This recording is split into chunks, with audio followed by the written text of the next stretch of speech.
Welcome back, everybody. Today we're going deep, really deep into the world of Andrew Carnegie. You know, the guy who went from, well, pretty much nothing to becoming one of the biggest names in American industry. Yeah, and it's really quite a story. I mean, we're not just talking a typical rags to riches tale here. Right. We've got pieces of his own autobiography to look at, plus that famous Gospel of Wealth essay he wrote. Oh, yeah. And to make things even more interesting, we've got some thoughts on his ideas from some pretty influential figures like Cardinal Manning Wow. and even Prime Minister Gladstone. So it's kind of like getting a glimpse into, what people were really talking about back then. Exactly. It's a front row seat to the big debates of the late 19th century.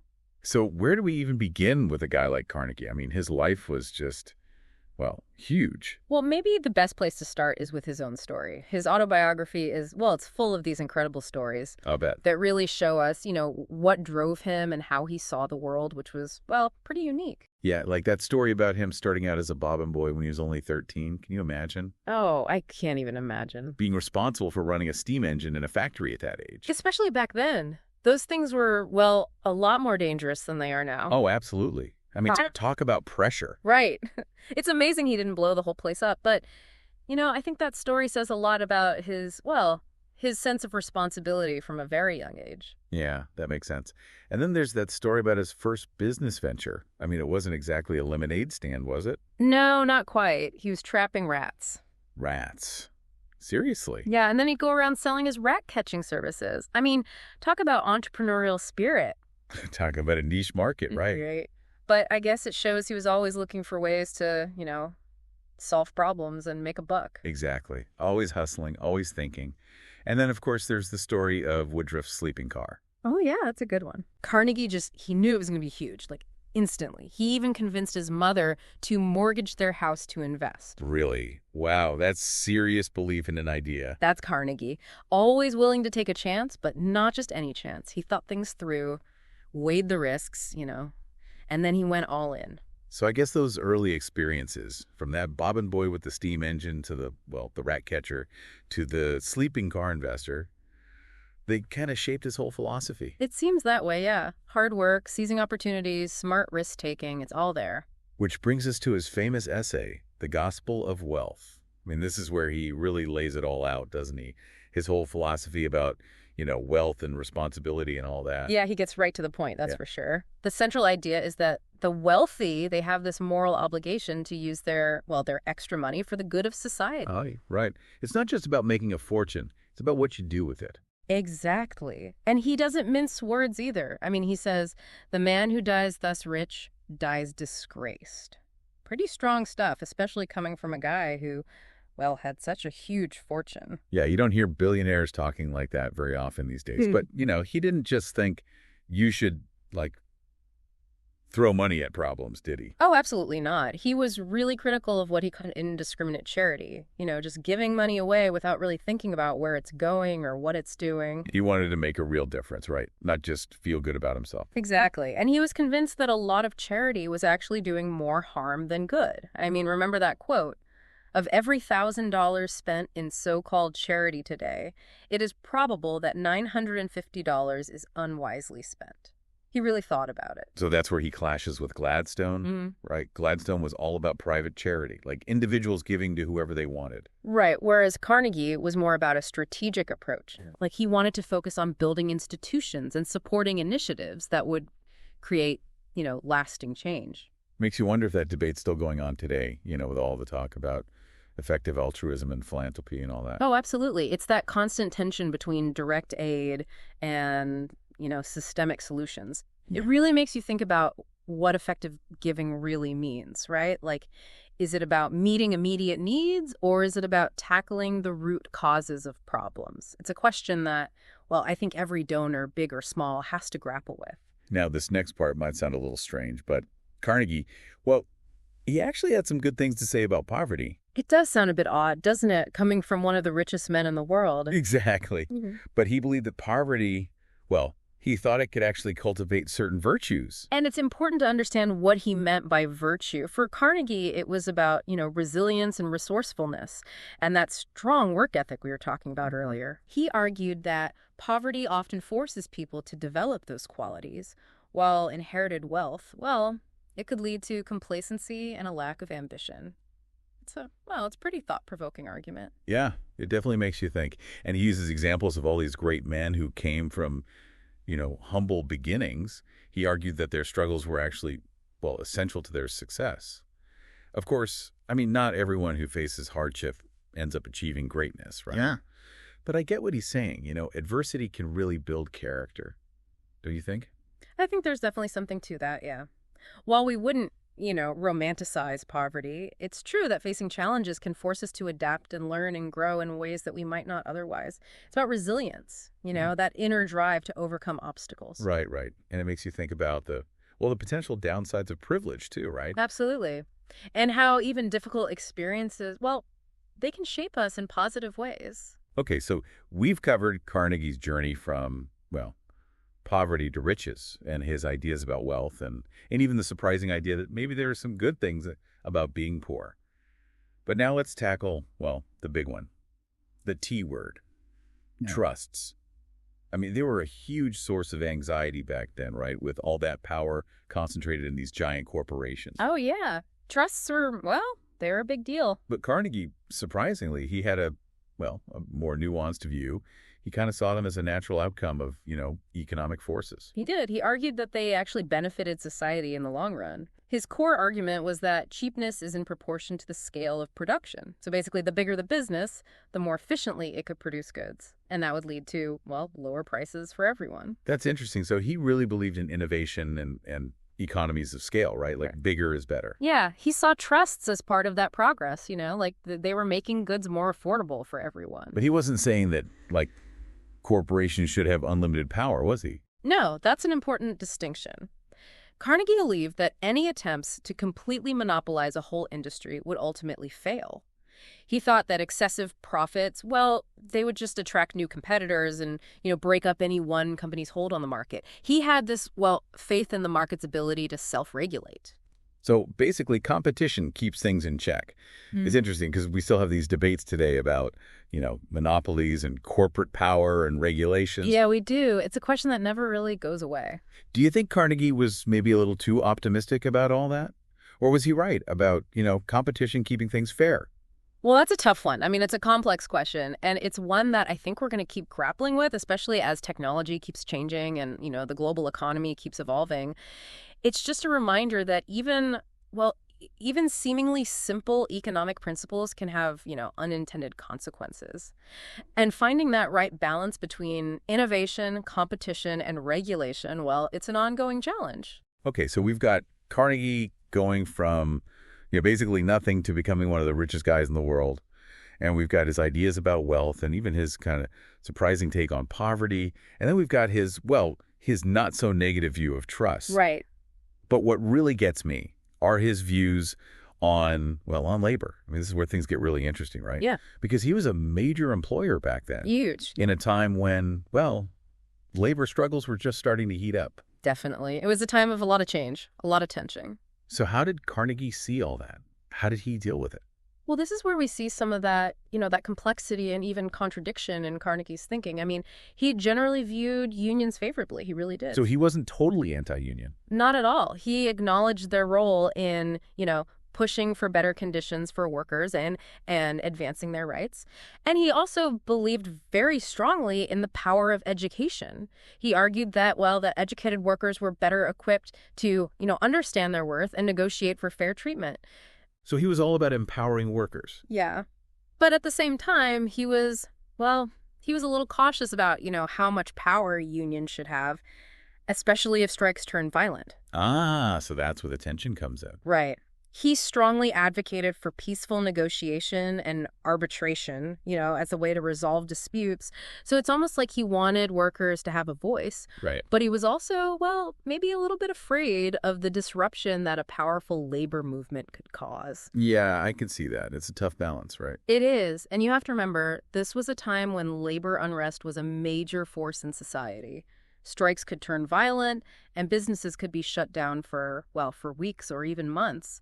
So his concern about maintaining order and stability within his companies, well, it makes sense in that context. Yeah, I guess so. It's just hard to imagine what it must have been like back then, you know. It was a different world, but one of the things he proposed to try and find that balance was a sliding scale for A wages. sliding scale, what's that? Well, the idea was to tie wages to the price of, whatever the company was producing. So if the company was doing well and prices were high, Then workers would get paid more. got it. And if things were slow and prices were low, Workers would have to accept lower wages. It was all about, sharing the risk and the reward. that's an interesting idea.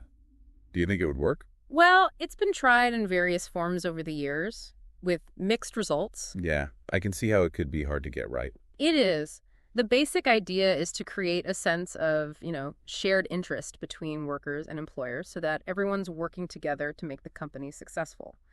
But the challenge is, well, finding a truly fair and transparent way to set wages, one that takes into account both the interests of the workers and the realities of the market. Yeah, that makes sense. It's tough to find that sweet spot. Definitely. It's a question of, balancing fairness with the bottom line, and that's something that businesses are still struggling with today. Absolutely. It really is fascinating, isn't it? How these same questions that Carnegie was wrestling with back then about fair wages and how workers should be treated, we're still talking about them today. Absolutely. I mean, take that sliding scale idea, for example. Yeah. We're still seeing different versions of that today. Like, think about profit sharing plans. Oh. Or, when companies give employees stock options. It's that same idea, trying to align everyone's interests. Yeah. Makes you wonder what Carnegie would think about, well, the gig economy, with Uber and Etsy and all these people who are basically like their own businesses. It's a whole different world than the one he knew. It is. I mean, would he think it's a good thing for workers or a bad thing? He was all about progress and innovation, but he also cared about, fairness and opportunity. Yeah, it's a fascinating question. I imagine he'd have a lot to say about it. Maybe a whole other essay. He probably would. Oh. Okay, let's switch gears for a minute and talk about imperialism. This is where we see a very different side of Carnegie. Definitely. He was totally against American expansionism, especially after that whole Spanish-American War thing. Yeah, he really believed in America's role as like a beacon of democracy and freedom. But he didn't think that meant we should go around, imposing our will on other countries. Right. He believed that real progress had to come from within, that people had to choose their own path. And it wasn't just about ideals, was it? He was also worried about the practical side of things, like how much it would cost to, maintain colonies and military bases overseas. Absolutely. He thought that money could be better spent here at home. On things like, education, infrastructure? Yeah, things that would actually help people's lives. It's funny because those same arguments about, how much we spend on the military and whether it's worth it, we're still having those debates today. We are. It's like some things never change. It really makes you think about how America's role in the world has changed since Carnegie's time. I mean, back then, he actually wrote, "The Republic stands the friend of all nations, the ally of none." It's hard to imagine a prominent American leader saying that today. Yeah, it really is. Makes you wonder what Carnegie would think about the wars in Iraq and Afghanistan. Or, how many military bases we have all over the world. I'm sure he'd have some strong opinions, knowing him. He definitely wasn't afraid to speak his mind. Okay, before we wrap up our Carnegie deep dive, I want to talk about one more thing that I thought was really interesting. His admiration for how America's government works. He was a big supporter of, home rule for Ireland. Oh, yeah. He thought Ireland should be able to govern itself. And he actually used the U.S. system as like a model for how it could work. He was really impressed with the whole federalism idea. How power is divided between the national government and the individual states. Right. So the states have some autonomy, but they're still part of a bigger whole. Yeah, exactly. He thought it was a pretty good system for managing a big and diverse country. And he really liked the Senate, didn't he? He thought it was an important check on the president's power. He did. He even said that electing a president every 4 years was kind of like, making a king, but without all the hereditary stuff that comes with a monarchy. Interesting. So he liked that America's system was more dynamic. Things could change more easily because of elections and stuff. Right. And he thought that same model could work in other places, like Ireland, where people wanted more control over their own affairs. It's amazing how he saw those connections. It really is. between the American experience and what was going on in other parts of the world. It's a good reminder that, well, political ideas don't always stay in one place. They can spread and evolve. And I guess it shows that, the search for the best way to govern, it's always going on. Yeah. It's a never-ending process. Okay, so we've covered a lot of ground today. We've talked about Carnegie's journey from, well, nothing to incredible wealth, and his ideas about wealth and poverty and imperialism, and even, his thoughts on how democracy works. It's been quite a ride. It has. And as we start to wrap things up, I think it's important to remember that, well, Carnegie was a product of his time. Oh, for sure. Some of his views, especially about, things like race and gender, well, they were definitely flawed. Yeah, we have to see him in context. Absolutely. But I still think there's a lot we can learn from him. Absolutely. His belief in the power of individual initiative, the importance of education, and his conviction that, well, that wealthy people have a responsibility to use their money to make the world a better place. Those are all ideas that are, well, they're still relevant today. I agree. And he really did challenge the way people thought back then. He wasn't afraid to push boundaries. And in the end, he did use his fortune to try and make a difference. Whether you agree with all his ideas or not, he definitely left his mark on the world. He did, that's for sure. It really makes you think, doesn't it? How this guy, Carnegie, who lived over 100 years ago, is still making us think about these big questions today. Yeah, it's like those issues he was wrestling with about wealth and poverty and what we owe to each other. They never really go away. They're just part of being human, I guess. I guess so. And that's why I love doing these deep dives. We're not just looking at the past. We're trying to understand, well, ourselves and the world we live in right now. Exactly. It's like by looking back, we can see, where we came from and maybe even where we're going. It's like holding up a mirror to our own society. Yeah. Right? And sometimes, well, what we see in that mirror might be a little, well, unsettling. Okay, so here's a final thought to leave you with. Just imagine if Carnegie could, time travel to the 21st century. What do you think he would say about the world we live in? Oh, wow. That's a great question. I mean, can you imagine him walking around Silicon Valley looking at all these tech companies? Or scrolling through Twitter and trying to figure out what everyone's arguing about? Right. Would he be impressed by all the amazing things we can do now with technology? Or would he be more worried about, how technology is changing our lives? It's hard to say. But I think he'd probably be a little bit of both, excited by the possibilities, but also, well, maybe a little concerned about some of the downsides. I mean, he was all about progress, but he also saw how progress could lead to, new problems, like inequality and stuff. Right. He wasn't naive about that. What do you think he'd say about philanthropy today? Would he still think it's a good way to make a difference? Or would he still worry about, whether it's really addressing the root causes of problems? Yeah, that's a good question. And what about his views on government? I mean, he really admired the American system, the checks and balances and all that. But would he still think it's a good system? Or would he see it as, kind of broken? Tough to say. But I think those are exactly the kinds of questions we should be asking. When we look at historical figures like Carnegie, we shouldn't just try to, put them in a box or say they were right or wrong about everything. Right. It's more about, trying to understand their ideas and see how they connect to our own lives and our own challenges. Exactly. It's not about finding easy answers. It's about asking the tough questions. Yeah. And maybe even finding some inspiration in the way that people like Carnegie wrestled with the big issues of their time. I mean, we're still wrestling with a lot of those same issues today. We are. So as we wrap up our deep dive into the world of Andrew Carnegie, I just want to say, keep exploring, keep asking questions, and keep challenging yourselves to think deeply about the world around you. And join us next time for another deep dive into the ideas that shape our world. Thanks for listening, everyone.